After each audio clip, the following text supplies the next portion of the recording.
반갑습니다.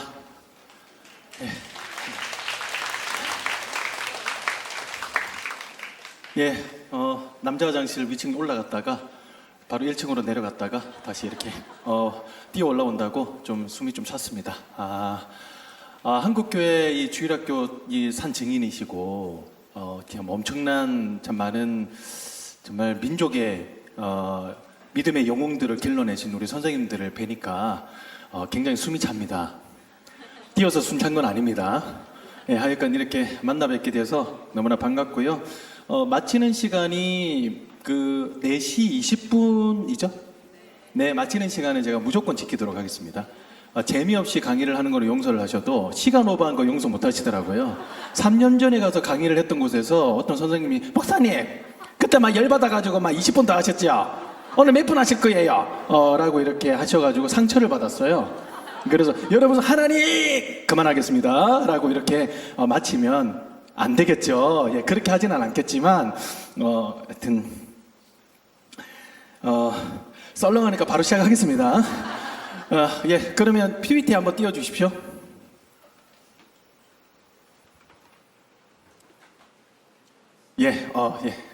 어떻게 그림 마음에 드십니까? 마음에 드십니까? 아니면 마음에 드십니까? 다른 답은 없습니다. 마음에 드셔야 됩니다. 자, 그러면 우리 바로 시작하도록 하겠습니다.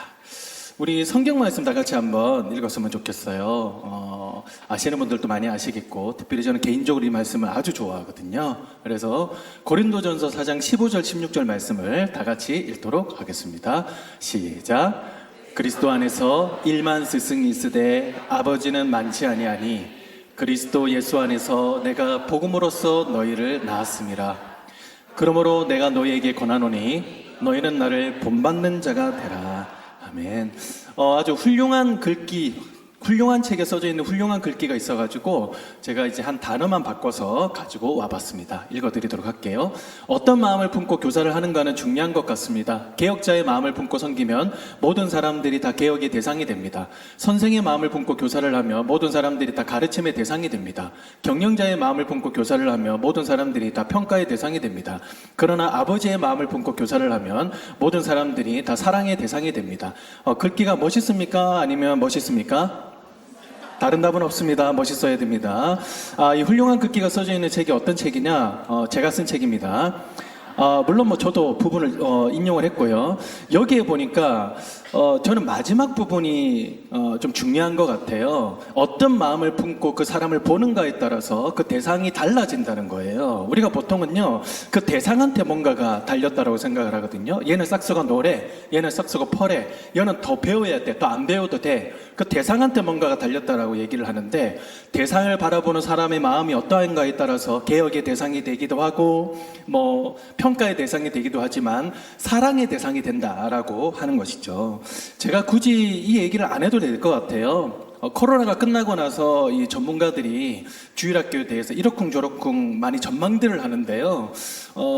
굉장히 많은 수가 부정적으로 전망을 합니다. 10년 뒤, 20년 뒤에는 잘 안 될 것이다 라고 그렇게 얘기들을 되게 많이 하는데, 그 이유가 뭔가 봤더니 이 주일학교 아이들의 숫자가 급감했다는 거예요. 여러분, 감소 정도가 아니라 급감이라고 하는 단어 속에 담겨있는 뉘앙스가 느껴지십니까?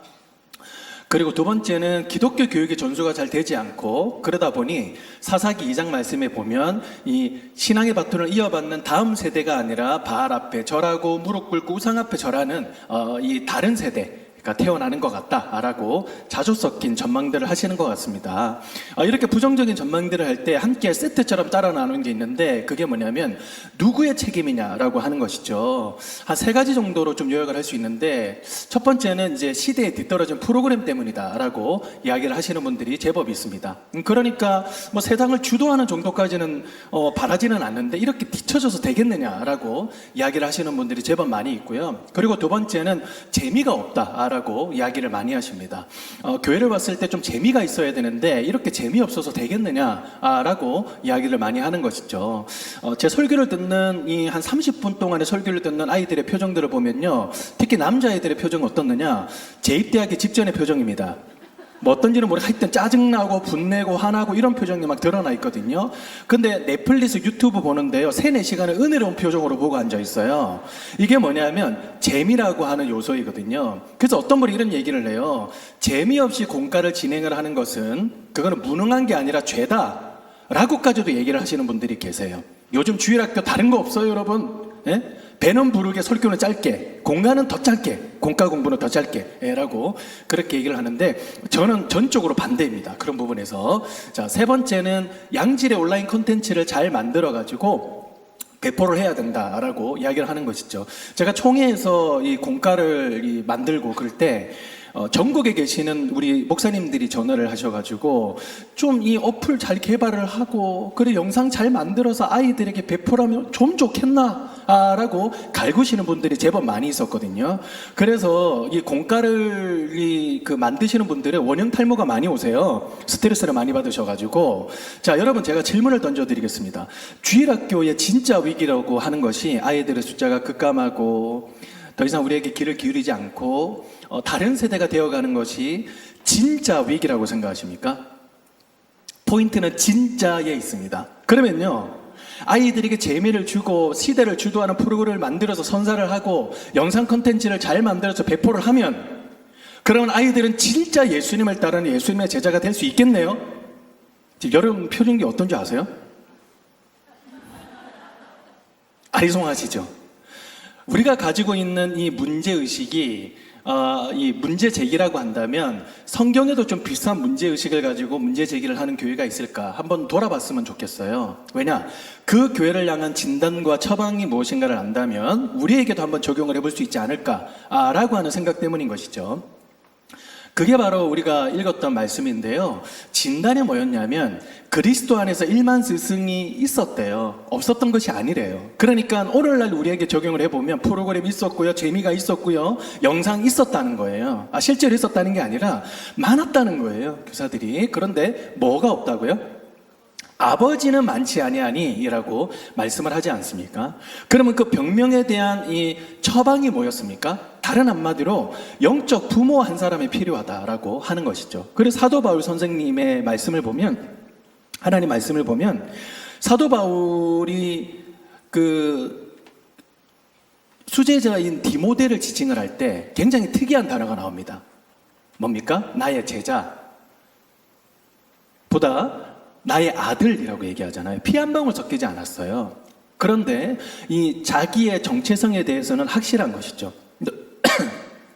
너는 나의 제자가 아니라 너는 나의 아들이다.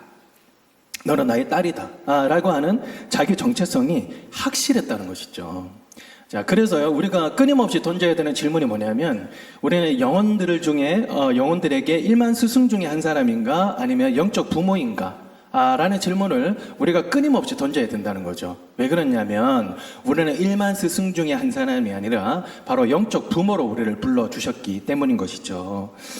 제가 좀 소개를 좀 해드리고 싶습니다. 제가 어렸을 때 다녔던 저희 모교회는요, 여러모로 좀 레전드 교회로 꼽히는 그런 교회입니다. 부산에 있는 어느 교회인데요, 주일학교 아이들의 출석수가 그때 당시만 해도 2만 명에 달했어요. 이렇게 기네스북까지 올리고 막 그렇게 했거든요. 그리고 뭐 주일학교 잘 된다라고 했을 때는 막 책에도 소개가 되고 탐방을 되게 많이 갔었어요. 그래서 제가 신학을 위해서 서울에 올라왔을 때 전사님들이 탐방을 되게 많이 내려가셨거든요. 그래서 저한테 얘기를 하고 내려가요. 목사님 그 교회 출신이시죠? 이번에 거기 가는데요. 너무 기대돼요. 라고 이렇게 얘기를 하면서 내려갔다 올라오시는 분들의 피드백이 그 10이면 8, 9명이 똑같았습니다.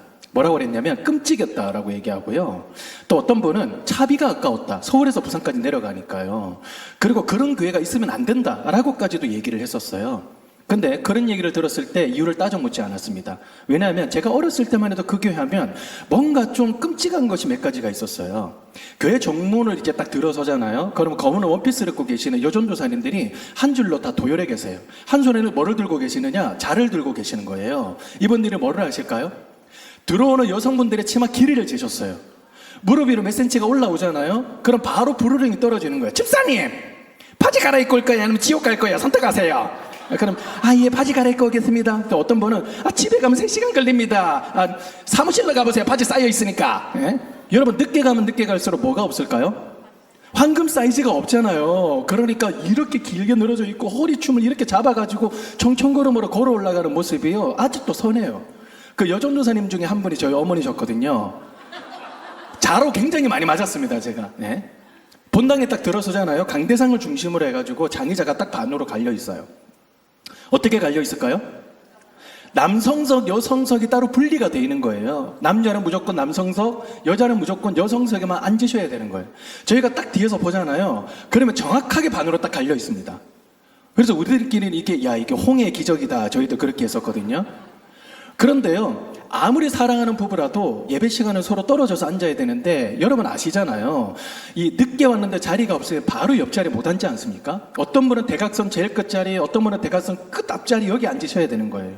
제가 어렸을 때 그 장면을 보고 긍휼의 마음으로 바라봤거든요. 아니, 사랑하는 부부를 서로 이렇게 떨어뜨리려면 되나? 라고 생각을 했는데, 결혼을 하고 한번 생각을 해보니까 꼭 그게 나쁜 건 아니었겠다.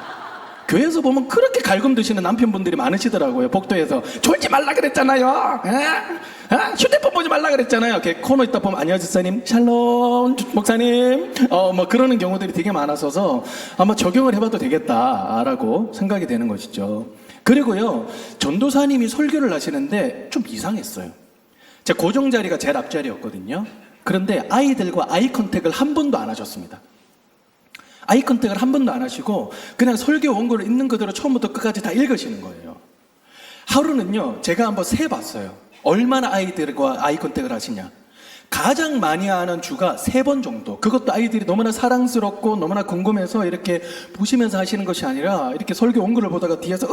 이런 소리가 들으면 깜짝이야 이렇게 보고 다시 돌아오시고, 이게 끝이었어요. 근데 내용이 얼마나 어려운지요, 선생님들도 잘 이해를 못 하시더라고요. 알고 봤더니 그 교회는 문화가 하나 있는데 담임 목사님의 똑같은 설교 말씀을 성도들에게 3번 전한다. 문화였습니다. 근데 목사님이 얼마나 설교가 어렵느냐면 신학적인 용어들을 굉장히 많이 사용하셨거든요. 주 예수 그리스도의 비하와 승기를 통하여 능동적인 순종, 수동적인 순종. 나 이런 말 도저히 모르겠다. 손 내려보십시오. 에블바리 100%시잖아요. 우리 다 몰랐거든요. 그런데요, 이 맨 앞자리 일부에 누가 와서 앉아 계시느냐면 목사님들이 다 와서 앉아 계시는 거예요. 전사님들이. 그러니까 이분들이 담임 목사님의 설교 말씀을 녹취록에 가깝게 그대로 받아 쓰시는 거예요. 그대로 들고 올라오셔가지고 그냥 그대로 읽으시는 거예요. 그러면 여러분, 아이들이요, 희망이 생기죠. 왜? 설교 시간만 끝나면 되잖아요. 이제 조금 있으면 공과 시간에 말 잘하시는 선생님, 친절하신 선생님, 잘 가르쳐 주시는 선생님이 우리에게 알아듣기 쉽게 잘 설명을 해 주실 거야. 라고 생각을 해서 공과를 딱 들어가면 아이들이 실망할까요? 아니면 실망할까요? 틀렸어요. 절망합니다. 똑같은 담임 목사님 설교 말씀을 몇 번 전한다고요? 3번 전한다. 그럼 일부 예배 교육 옆에 누가 앉아 계시느냐? 선생님들이 다 앉아 계시고요. 예배 끝나면 부서들끼리 모여가지고 뭐를 하시느냐면 깜지 학의를 하시는 거예요. 내가 일제는 이걸 더하거나 뺀 게 없냐? 정확무오한 이 설교문을 가지고 아이들에게 그대로 읽으시는 거예요.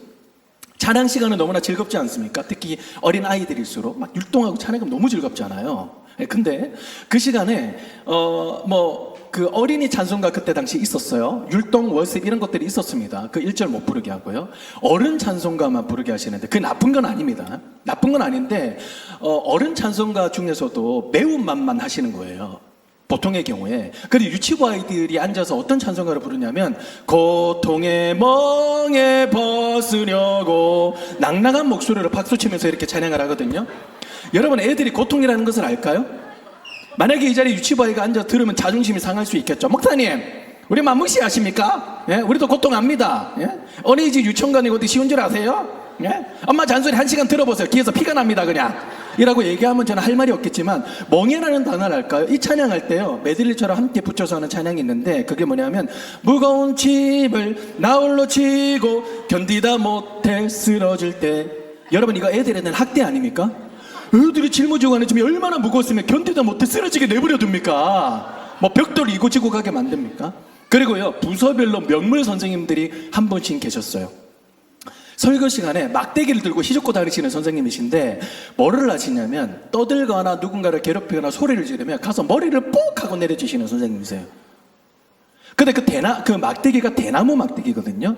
겉은 딱딱한데 안은 비어 있어요. 그 머리를 딱 한 대 맞잖아요. 이 아파서 굴욕이다라는 것도 있는데 소리 때문에 더 굴욕인 거예요. 머리가 단단하면 단단할수록 더 청아하고 오묘한 소리가 예배 시간 내내 막 울려 퍼지는 거예요. 그럼 저는 맨 앞자리에 앉아있으니까 뒤에서 땅 하는 소리 들으면 반사적으로 꼬리 싹 돌릴 거 아닙니까?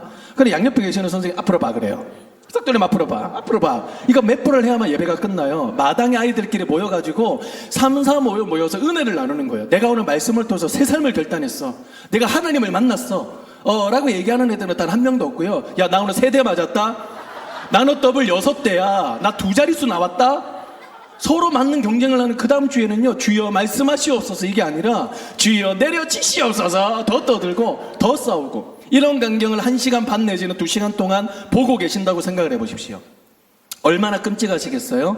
이상하시겠죠. 저한테 와서 그런 말씀을 하시는 분들에게 잊지 않고 드렸던 말은 뭐냐면, 그랬지, 나도 그랬는데 내가 어렸을 때만 해도 말이야, 그 교회 하면 부모님이 굉장히 많았어요. 교회를 간다는 생각이 들기보다도 부모님을 만나러 간다는 그런 생각이 들었거든요 라고 얘기하면서 제 선생님을 소개를 해드렸어요. 유치부실이 굉장히 좀 사이즈가 컸거든요. 그러면 예배 전에 문을 빼꼼 열고 들어가요. 몸 다 들어가지도 않았어요. 거기만 싹짝 들어갔어요. 그럼 대각선 끝에 계시는 그 선생님이 대학교 1학년 여선생님이었거든요. 호다다닥 뛰어오세요. 호다다닥 뛰어와서 제 손을 콱 낚아채시고는, 서건아 네 왜 됐노? 그래요. 여러분, 주일날 아침에, 특히 겨울철 같은 경우는 아침에는 어스름풀하게 이렇게 어둡거든요. 근데 다짜고짜 이렇게 달려오셔서 네 어떻게 됐노? 라고 하면 뭐 해야 됩니까? 뭐 이실 짓고 죄를 고백을 해야 됩니까? 어떻게 됩니까? 그래서 제가 왜요? 그러니까 너 지난주에 내가 기도해달라 그랬잖아. 어떻게 됐어? 기도 부탁한 거 까마득히 잊어버렸어요. 저 뭘요? 그러니까 지난주에 너희 엄마 아프다고 기도해달라 그랬잖아. 어떻게 됐어? 빨리 얘기해봐. 기도 부탁한 거는 까마득히 잊어버렸는데 나은 거는 팩트잖아요. 나오셨는데요? 라는 말이 딱 떨어진과 동시에 제 손을 꼭 붙들고 팔짝팔짝 뛰시면서 하는 소리가, 서건아 내가 널 위해서 기도했다. 내가 널 위해서 얼마나 기도했는지 몰라. 하나님 내 기도 응답해 주셨다. 너무 감사하다 하는데요. 그게 35년 전이에요. 그 실루엣이요, 잊혀지지가 않는 거예요. 잊혀지지가 않는 거예요. 설교 끝나고 나오면 제 손을 꼭 붙들고, 서건아 예수님이면 된다. 예수님이면 충분하다. 너 기도할 거 있으면 선생님 찾아오거라. 그때 전화기가 없었으니까요. 그래서 제 손을 꼭 붙들고 예배 끝나고 난 다음에 기도를 내주시는데, 어느 때는 15분 동안을 기도를 내주시는 거예요. 어른한테 15분은요 애들한테 150분입니다.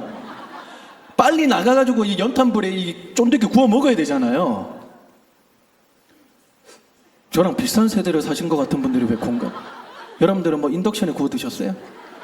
그런 원시시대가 있었잖아요. 계속 기도를 내주시는데 어떤 때는 부글부글 끓어올라요.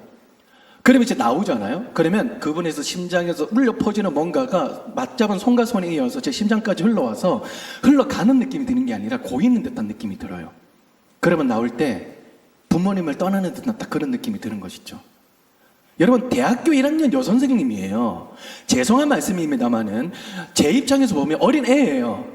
작년에 고등부 3학년 애잖아요. 그런데 어떻게 그렇게 이 한 아이를 낳고 기르고 양육하고 그럴 수 있습니까? 그 선생님을 통해서 태어난 그런 이 제자들만 해도요 정말 많습니다. 근데 그분이요 항상 기도하실 때마다 제가 항상 뒤에 앉아 있었거든요. 그래서 저는 매주마다 뭐 새벽 예배, 수요 예배, 금요 철야 예배, 부흥회 때, 그리고 주일 오전, 오후, 저녁 다 신실하게 끌려다녔습니다. 엄마한테. 그러면 그 선생님 뒤에 앉아가지고 뭔 기도를 하시나, 잊혀지지 않는 기도가 있어요. 주님, 짐승도 지 새끼를 잃어버리면 울부짖는데 나도 내 영혼을 생각하며 눈물이 나지 않는다면 내가 무슨 영적 어미라고 할 수 있겠습니까? 하나님 아버지의 눈물을 달라고, 하나님 아버지의 마음을 달라고 그렇게 울부짖었던 그런 기억이 아직도 생생해요. 여러분, 이거는 제 말이 아니라요, 누가 떡을 달라는데 돌을 줍니까? 여러분, 누가 생선을 달라는데 뱀을 줍니까? 우리 하나님 앞에 나아갈 때 성령을 우리에게 부어주시지 않겠습니까? 약속하셨잖아요. 그렇게 기도할 때에 거기에서 뭔가 뜨거움이 흘러나오더라고요. 그렇죠? 뜨거움이 흘러나와요. 저는 그렇게 생각합니다. 여러분들은 어떻게 생각하실지 모르겠지만 예전에도 그렇고 지금도 그렇고 숫자 싸움이 아니에요. 제자 싸움이에요. 제자 싸움이요. 내가 지금 양육하고 있는 우리 아이들 중에서 정말 예수 그리스도 안에서 자라나는 그런 제자들이 몇 명이 있느냐? 이제는 그 싸움이에요? 아니요. 예전부터 그 싸움이었어요. 하나님이 세상을 이렇게 바꾸시고 이끌어 가실 때 무리를 통해서 그렇게 이끌어 가실 때도 있었지만 한 사람 통해서, 몇 사람들을 통해서 역사를 새롭게 바꾸시지 않으셨습니까? 그 요즘에 주일학교 희망 없다, 소망 없다 이런 얘기를 하면요, 여러분들은 어떠실지 모르겠지만 저는 진짜 화딱지가 나요. 저녁에 잠이 안 옵니다. 아니, 하나님을 무시해도 유분수죠. 하나님 돌아가셨습니까? 하나님 죽으셨냐고요? 하나님 살아 계시잖아요? 하나님 여전히 교회를 붙들고 계시잖아요? 여전히 다음 세대를 붙들고 계시잖아요? 교회가 잘해서 지금까지 왔습니까? 물론 그런 것도 있지만요, 여전히 교회를 포기하지 않으시는 그 하나님의 신실함으로 인하여서 지금까지도 왔고 앞으로도 그렇게 갈 겁니다. 우리가 믿을 사람은요, 아니 믿을 분은 하나님밖에 없다는 것이죠. 결국 하나님 안에서 누가 제자가 태어나느냐? 일만 스승이 아니에요. 영적 부모 그 한 사람을 통하여서 태어난다는 것이죠. 그래서요, 하나님 나라 일꾼은 영적 부모로부터 라고 저는 자신 있게 외칠 수 있습니다. 자신 있게요. 그렇다면 우리가 영적 부모 다 동의합니다. 그러면 그것을 우리가 어떻게 정의를 내릴 수 있을까라고 했을 때 저는 이렇게 정의를 내려보고 싶어요. 영혼들에게 꼭 필요한 사람으로 부르셨다라고 정의를 좀 내려보고 싶습니다. 그 다음으로 한번 넘겨볼게요. 전국에 계시는 우리 선생님들에게 설문조사를 한번 해본 적이 있거든요. 어느 때 교사로서 회의감이 많이 드십니까? 어느 때 교사를 그만두고 싶으세요? 라고 여쭸을 때 가장 많이 나왔던 답변 한 5가지만 추려왔어요. 제가 읽어드리겠습니다. 아이들과 부모님이 나를 좋아해주지 않을 때, 아이들과 부모님이 돈을 들여 맛있는 것을 사줬지만 고마워하지 않을 때, 전화를 해도 받지 않고 메시지를 보내도 답이 없을 때, 나의 영적 상태가 바닥일 때, 내 삶이 잘 풀리지 않을 때, 특별히 4번째, 5번째가 많았어요. 나의 영적인 상태가 바닥일 때, 아이고, 나도 말씀 옳게 못 읽고 기도도 옳게 못 하는데 내가 괜히 아이들의 믿음을 막아버리는 거 아닐까라고 생각을 하시는 분들도 계시고, 내 삶이 잘 풀리지 않을 때 나도 지금 힘들어 죽겠는데 내가 누구를 섬기겠냐 라는 생각 때문에 회의감이 들고 그만두고 싶다라고 생각이 드신다는 거예요. 여러분이 5가지를 이 하나의 공통점으로 묶어둔다면 공통점이 뭘까요? 혹시? 5가지를, 5가지 공통점 손 들고 맞추시는 분에게는 제가 준비한 상품 드리겠습니다. 롯데백화점 상품권 10만원. 자, 손 들고 10만원. 담을 수 있는 봉투를 드리겠습니다. 100만원도 담을 수 있고, 예? 부정적 80점입니다. 80점. 현재로서는 선생님 1등이세요. 자, 손 내리시고 하나, 둘, 셋 하면 되시는 겁니다. 하나, 둘, 셋. 자, 우리 검은색 원피스 선생님. 맞습니다. 모든 초점이 다 자기 자신에게 맞춰져 있다는 거예요. 선생님 죄송한데 제가 봉투를 못 가져와가지고요, 그 택배로 보내드려도 될까요? 착불로. 택배비가 더 나올 것 같긴 한데 받으시겠습니까? 예. 화나신 거 아니죠? 제가 사겠습니다! 라고 하셔가지고 제가 쫄았습니다. 순간적으로. 모든 초점이 다 자기 자신에게 맞춰져 있다는 거예요. 우리가 출산의 경험이 있는 분들도 있고 없는 분들도 있겠지만, 부모 경험이 있으신 분들은 아이들이 좋아하고 아이들이 좋게 반응을 하고 거기에 끌려다니면 아이들 망치는 일이잖아요. 그렇죠? 그러나 그럼에도 불구하고 이 아이들에게 꼭 필요한 것에 우리가 초점을 맞추지 않습니까? 모든 초점이 다 어디에 맞춰져 있어요? 바로 우리가 섬기는 그 영혼들의 초점이 맞춰져 있다는 거예요. 어느 유명한 영성학자가 예수님의 사역 비밀에 대해서 연구를 해봤더니 딱 이렇게 요약이 된대요. 모든 사역의 초점이 자기 자신에게 초점이 맞춰져 있는 게 아니라 본인이 섬기는 그 영혼들의 진정한 필요에 초점이 맞춰져 있더라 라고 그렇게 이야기를 했습니다. 그러니까 난 어떻게 하면 무리에게 인기를 끌 수 있을까? 나는 덜 피곤할 수 있을까? 라고 생각하신 것이 아니라 나는 어떻게 하면 이들에게 진정한 필요를 전해줄 수 있을까? 필요를 채울 수 있을까? 라고 생각을 하셨다는 거예요.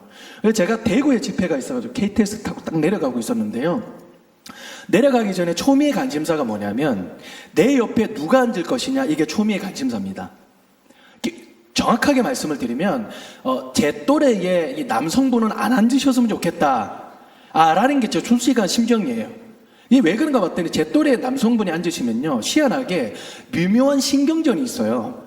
팔걸이를 누가 먼저 점령을 할 것이냐, 굉장히 아주 미묘하고요. 그리고 쩍벌남들이 계시거든요.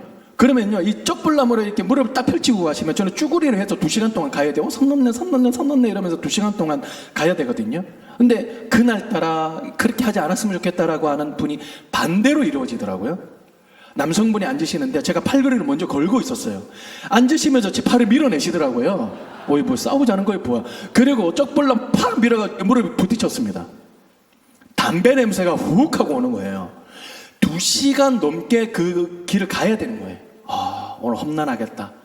그런데요, 이분이 바로 앉자마자 패드를 딱 열어가지고 영상을 보시는데, 넷플릭스에 여러분 혹시 그 더글로리라고 아십니까? 더글로리 아세요? 그러니까 복수하는 거예요.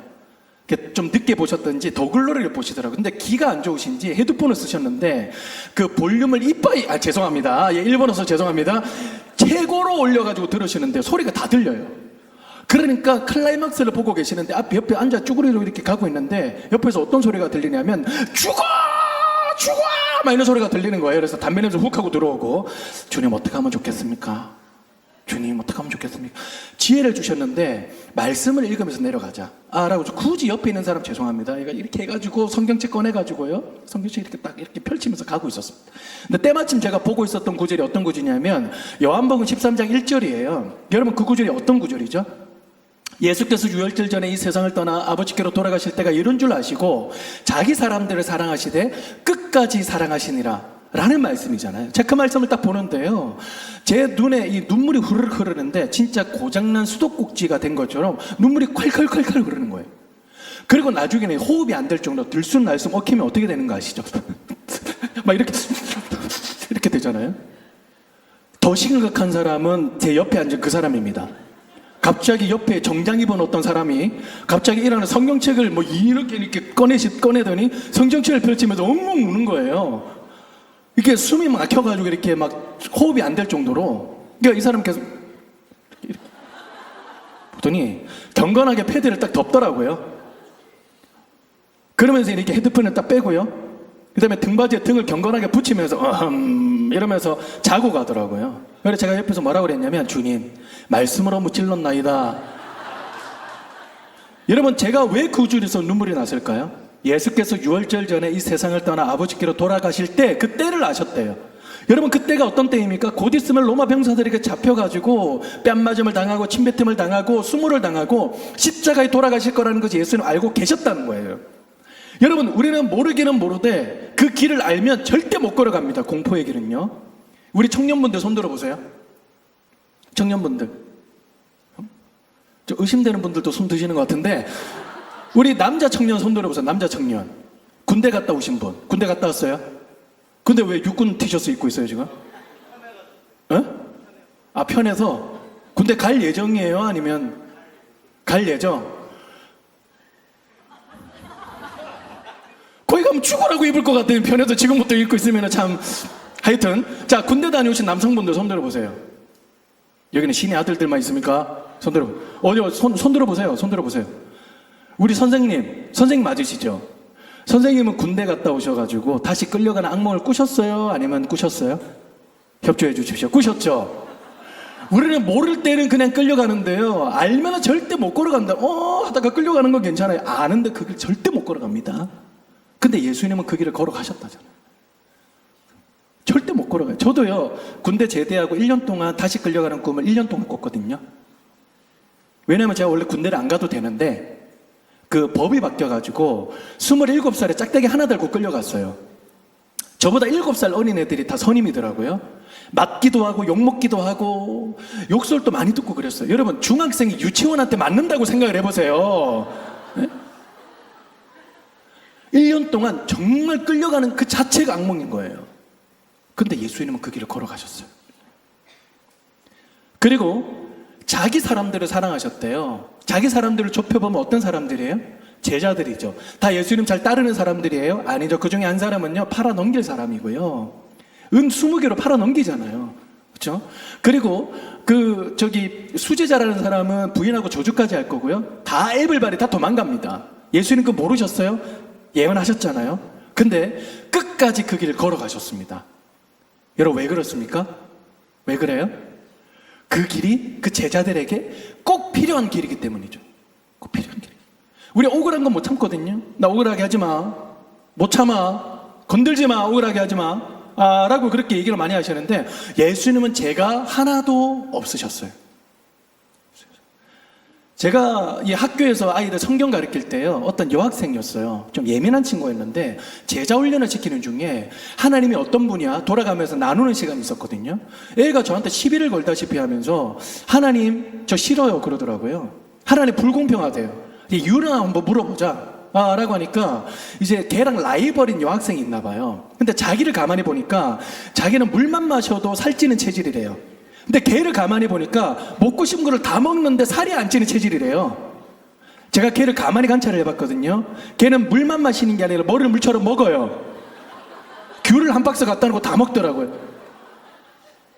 더 글로리가 중요한 게 아니라 또 칼로리가 중요한 겁니다. 진짜 예수님은 억울하셨어요. 그 길 걸어가셨어요. 왜? 그 길이 제자들에게 꼭 필요한 길이시기 때문에.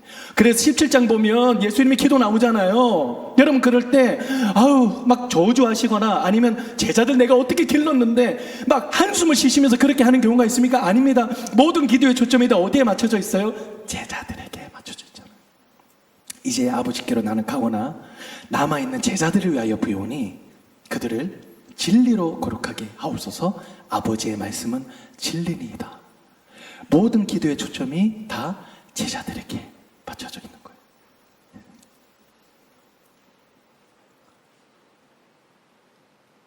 우리 선생님 여러분들, 저는 웬만하면요 우리 선생님들에게 수고 많으십니다 라는 말씀을 드립니다만은 그것보다 저는 더 드리고 싶은 말씀은 선생님 여러분들 얼마나 영광스러우세요? 하나님께 교사로 부름을 받았다는 그 사실이 여러분 얼마나 영광스러우세요? 천사들도 질투할 만한 사역을 다른 사람도 아니고 여기 앉아있는 우리들에게 맡겨주셨다는 사실이 여러분 얼마나 영광스럽습니까? 영광스럽다는 거는요 무겁다는 뜻이에요. 가벼운 게 아니에요. 우리에게 맡겨주신 이 사명은요 너무나 무거운 거고 너무나 감사한 거예요. 왜? 우리가 걸어가는 그 길이 예수님이 걸어가셨던 그 길과 다르지 않는다는 거예요. 예수님이 아무나 제자로 부르신 줄 아십니까? 아무나 교사로 부르시지 않아요. 특별하게 부르신 분들이 교사라는 사실이에요. 얼마나 영광스럽습니까 여러분? 얼마나 영광스러워요. 지금 또 천사들은 질투할 거예요. 와, 어마어마한 영광스러운 사역을 우리에게 맡겨주셨다고. 여러분 올해 1년 동안 특별히 6월 한 달 동안 6월 달까지 마음속으로 손들어 보십시오. 우리에게 맡겨진 이 제자 아이들에게 어떻게든 구실리고 맛있는 거 사주고 같이 놀아주고 선물 주고 부모님한테 연락하고 해서 1월부터 6월까지 아이들에게 개인적으로 만나서 복음 전해 보신 분 마음속으로 손들어 보십시오.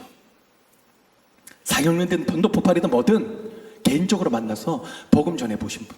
이 자리에 부모님들 계시죠? 이제까지 아이들을 기르시면서 아이들이 반응이 좋든 안 좋든 상관없이 개인적으로 어떻게든 맛있는 거 사주고 사다는 거 사줘서 야 1시간만 딱 나에게 시간을 줘라. 복음 전해 보신 분 마음속으로 손들어 보십시오. 올해 1년 동안 혹시 손들지 않으신 분이 계신다면 숙제 드리겠습니다. 그 한 사람에게 복음 전하십시오. 안 들을 건데요. 그리고 애들은 막 그거 가지고 딜할 건데요. 그 지루해 할 건데 아니요 여러분 그건 우리 게 아니잖아요. 여러분 우리는 전하는 사람이에요. 일하시는 분은 하나님이세요. 그래서 여러분 제가 감히 여러분들에게 부탁을 드리는 거예요. 혹시나 제가 좀 시간이 조금 그럴 것 같아서 제가 오늘 다 다루지 못하는 그런 강의 안에 담았습니다. 그래서 강의안을 참고를 해보시면 좋고 참고로 제가 오늘 영상을 하나 좀 보여드리고 싶습니다. 바로 이 영상인데요. 낮은 교회 학교. 우리에겐 무엇이 필요할까요?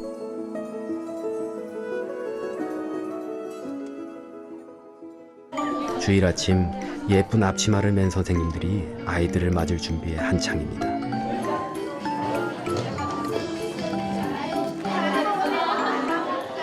사 4세, 5세 어린이들을 위한 유아부 예배. 처음 부모님과 떨어져 예배를 드리는 시기죠. 아 그래요? 옷이 다 내렸어요. 그랬나 보자. 아빠 같이 있을게. 아빠 잠깐 화장실 갔다 오세요. 화장실 갔다 올게. 빨리 오세요. 네네. 네. 금방 빨리 올게. 오세요. 곽영미 권사는 이 교회 유아부 베테랑 교사입니다. 하나님 오늘도 우리 유민이가 예쁘게 차려입고 하나님 앞에 예배 드리러 왔어요. 유아부 교사들은 아이들의 눈높이에서 함께 예배하고 말씀을 가르칩니다.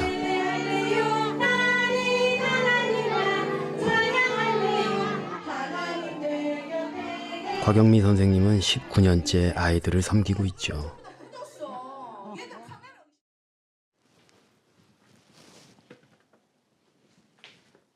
평소에는 남편과 아들을 챙기고 집안을 돌보는 평범한 가정주부.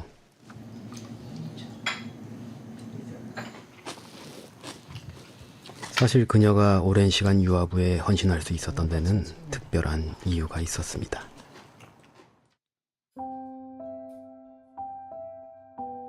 큰아이가 다리가 아프다는 거예요. 그래서 저는 작은 병이라 생각하고 뭐 하나의 그냥 성장하는 과정에 있었던 그 병이라 생각하고 작은 병원에 갔던 거예요. 그랬더니 의사 선생님이 하시는 말씀이 사진을 보여주면서 소견서 적어가 대학병원에 가라는 거예요. 종양이다.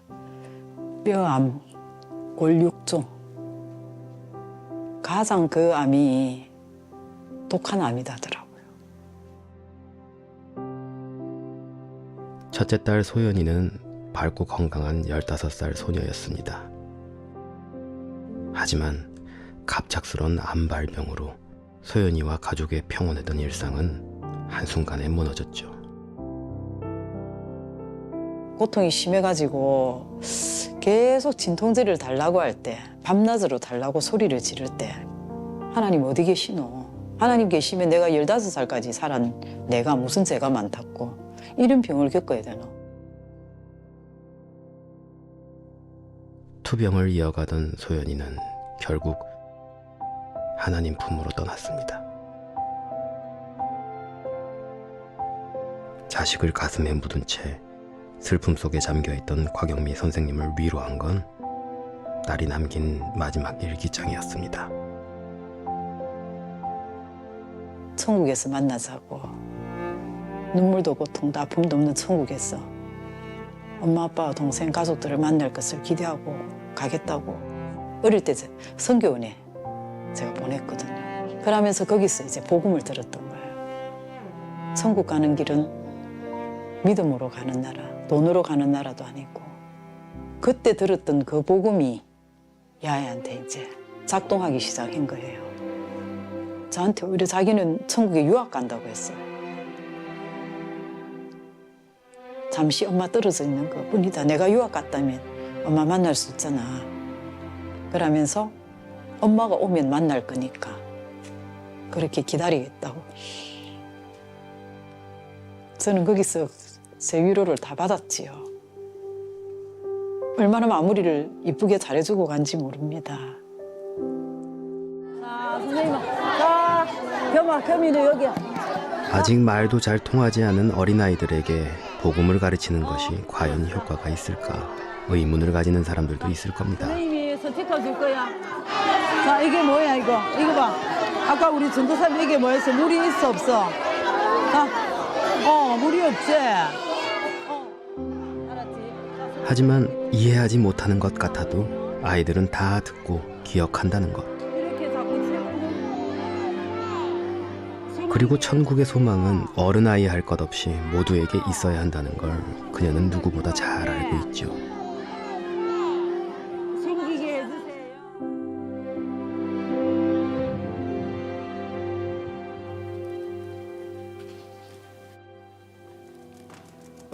딸 소연이가 어린 시절 들었던 복음. 그 복음을 아이들에게 전하는 것은 곽영미 선생님의 평생 사명이 되었습니다. 내일은 행복한 주일, 아버지 부모님들이 기대하는 마음으로 아이들을 꼭 데리고 나올 수 있도록 하나님 인도하여 주시옵기를 원합니다. 주님, 바쁜 일 생기더라도 아이들을 꼭 다 데리고 나올 수 있도록 주님께서 그 마음을 열어주시고, 아이들 첫째 순수하거든요. 그 깨끗한 영혼에게 예수님을 심어야 되니까. 사랑을 준 만큼 얘들도 저를 사랑합니다. 저 사랑받고 있거든요, 그 아이들한테. 그래서 너무너무 행복하기 때문에 힘들지 않았던 건 다 그런 거예요. 참 이분에게 제가 감동을 받았던 것은 본인이 그런 경험을 하셨다는 거예요. 그렇게 사랑하는 딸을 하늘로 올려 보냈을 때 이름도 모르고 얼굴도 기억나지 않는 어떤 한 선생님이 하나님 나라는 믿음으로 가는 거야 라고 했던 그 말씀이 씨앗이 나중에는 줄기가 되고 나무가 되어서 이 자그마한 그 영혼을 살리고 그 가정 전체를 살렸잖아요. 그래서요, 이분은요, 이 알아듣든 못 알아듣든 복음을 전하는 일에 최선을 다하고 계시는 거예요. 지금도. 저는요, 확신해요. 하나님 말씀은 살았습니다. 운동력이 있습니다. 영혼들을 살립니다. 그래서 영광스럽다는 거예요. 그렇죠? 자, 이제 마무리를 좀 하려고 하는데요. 영적 부모로서의 부르심은 첫 번째, 우리가 필요한 사람이 되는 것이고, 두 번째는 뭐냐면 변함없이 조건 없이 사랑하는 것입니다. 여러분, 제가 질문을 던져드릴 테니까 아멘 하시거나 손을 드시거나 하지 마시기를 바랍니다. 피차 민망하니까요. 여러분들은 영혼을 변함없이 조건 없이 사랑할 수 있습니까? 답변 안 해주셔서 감사합니다. 여러분들 어떠실지 모르겠지만 저는 불가능해요. 왜냐? 저는 소속사가 SM 소속사거든요. 스몰 마인드. 굉장히 소심합니다, 마음이. 네. 부캐가 화가예요, 화가 많습니다. 어느 때는 막 천하를 품을 것처럼 아이들 사랑하다가도 어느 때는 뭐 정말 막 귀찮기도 하고 그러거든요. 그렇죠? 근데 이 배 아파서 낳은 그 부모님도 저한테 오셔가지고 뭐라 그러시냐면, 목사님, 우리 아르를 막 당근에 팔아버리고 싶어요, 그냥. 예? 무료 나눔하고 싶습니다 라고 하는 분들도 계시거든요. 내 배 아파서 낳은 자식 때로는 믿고 싫을 때가 있다면 피 한 방울 섞이지 않는 그런 아이를 변함없이 조건 없이 사랑할 수 있다고요? 저는 불가능하다라고 말씀을 드리고 싶습니다. 그런데 딜레마잖아요. 자, 우리가 영적 부모가 되기 위해서는 변함없이 조건 없이 사랑해야 된다면서요. 근데 안 된다 그러면 여러분, 이게 어떻게 해야 되는 겁니까? 그래서 제가 한 분을 소개를 해드리면서 마무리하려고 그러는데, 바로 요나 선지라고 하는 분입니다. 이분은요, 이 변함없이 조건 없이 말씀을 전해야 되는 사람이거든요. 야, 너 니누에 가서 복음 전해라 라고 하니까 반대 방향으로 도망갔습니다. 다시스로. 이건 뭐냐면 하나님에 대한 이 항의거든요. 항의. 저 절대 안 갑니다. 여러분, 왜 안 갔을까요? 그 도시 사람들은 잔인하기로 유명했고 자기 사람들을 괴롭혔던 사람이거든요. 그러니까 저 사람들은 말씀 듣고 영생을 얻는 것이 아니라 멸망해야 됩니다 라는 마음으로 반대 방향으로 도망을 간 것 같아요. 근데 하나님께 잡혀가지고 직살나게 고생을 했죠. 그리고 니느웨로 끌려왔어요. 성에 끌려와서 복음을 막 성심성의껏 전한 것 같지가 않습니다. 예수 천당 불신지옥 이렇게 한 것 같지가 않고요. 성의 없이 불신지옥 김밥 천국, 뭐 알바 천국이나 뭐 실제로 그렇게 했다는 건 아니고요. 성의 없이 그렇게 했던 것 같아요, 느낌이. 그런데 자기의 기대와는 다르게 정반대로 흘러가거든요. 사람들이 회개하고 변화되고 그러거든요. 아침에 일어나 보니까 자기의 햇빛을 가려주는 박넝쿨이 벌레가 갉아먹었습니다. 팡 하고 튀어올랐죠. 화가 나듯이. 뭐라고 그랬어요? 나를 죽여주십시오. 이거 뭐냐면, 하나님, 저 어떻게 이럴 수 있습니까, 저한테? 저 사람들 멸망해야 된다니까요. 그때 하나님이 요나에게 하셨던 말씀이 바로 요나서 4장 11절 말씀입니다. 다 같이 한번 읽도록 하겠습니다. 시작. 하물며 이 큰 성읍 니느웨는 좌우를 분별하지 못하는 자가 12만 여명이요 가축도 많이 있나니 내가 어찌 아끼지 아니하겠느냐 하시니라. 요나서 말씀은 굉장히 특이한 구조로 되어 있는데, 보통 하나님 말씀하시면 이렇게 하였더라 라고 하는 액션이 나와야 돼요. 근데 요나서 말씀은 이 말씀으로 끝납니다. 어떤 분이 그런 얘기를 하더라고요. 누군가를 섬기는 자에게 주시는 하나님의 답이다. 여기 보니까 좌우를 분별하지 못하는 자가 선악을 분별하지 못한다라고 하는 뜻이래요. 그러니까 무엇이 선이고 무엇이 악이고 무엇이 생명이고 무엇이 멸망이고 알지 못해서 죽을 수밖에 없는 사람이 이렇게나 많은데 내가 어찌 아끼지 않겠냐? 너 내 마음을 가지고 가서 복음 전해줄 수 없겠냐? 라고 하는 것이 요나에게 주시는 하나님의 답이었다는 것이죠. 여러분, 다음 세대 아이들 말입니다. 이 아이들은 무엇 때문에 망한다고 합니까? 잘하는 게 별로 없어서요? 사람들에게 인기가 없어서요? 성경에 보니까 하나님을 아는 지식이 없으므로 망하는도다 하잖아요. 여러분, 우리에게 맡겨진 이 영혼들에게 누가 하나님을 아는 지식을 전해준단 말입니까? 이 자리를 불러주신 우리 선생님들이 아니시면 누가 이 아이들에게 복음을 전한단 말입니까? 하나님을 아는 지식을 전한단 말입니까? 우리는 절대로 할 수 없습니다. 할 수 있죠. 그런데 늘 할 수 없어요. 어느 때는요. 우리가 늘 할 수 있는 건 뭐냐면요, 연초, 연중, 연말 이럴 때만이 아니라 매 주일마다 매일마다 우리가 하나님 아버지의 마음을 구하는 거예요. 진짜 부모님 되신 하나님 아버지의 마음이 우리 가운데 기름 부은 바 될 때, 폭포수와 같이 우리 가운데 기름 부은 바 될 때, 그때서야 우리는 하나님의 눈물로 아이들을 바라볼 수 있다는 거예요. 그때서야 우리는 하나님의 아버지의 마음을 가지고 변함없이 조건 없이, 때로 우리가 지칠 때도 연약할 때에도 아이들을 향한 눈물을 가지고 아이들에게 나아갈 수 있다는 것이죠. 그게 바로 한 영혼을 낳는 한 사람의 영적 부모로서 우리가 설 수 있는 길입니다. 그래서 여러분, 우리가 모일 때마다 부서마다 우리 각자마다 제가 소개해드렸던 그 선생님, 그 기도처럼 주님, 우리에게 눈물을 달라고 그렇게 함께 나아갔으면 좋겠습니다. 그래서 이 자리에는 하나님께서 마음을 부어주신 분들이 대다수이실 거예요. 그런데 이 자리에는 하나님 마음 부어주셨는지 안 부어주셨는지 애매하신 분들이 계실 겁니다. 아니면 하나님 마음 저 없는데요? 라고 하는 분들도 계실 수 있어요. 자, 그런 분들에게 제가 남의 교회 와가지고 감히 드릴 말씀은 아닙니다만은 이번 기회에 획기적으로 계속 교사를 하시면 돼요.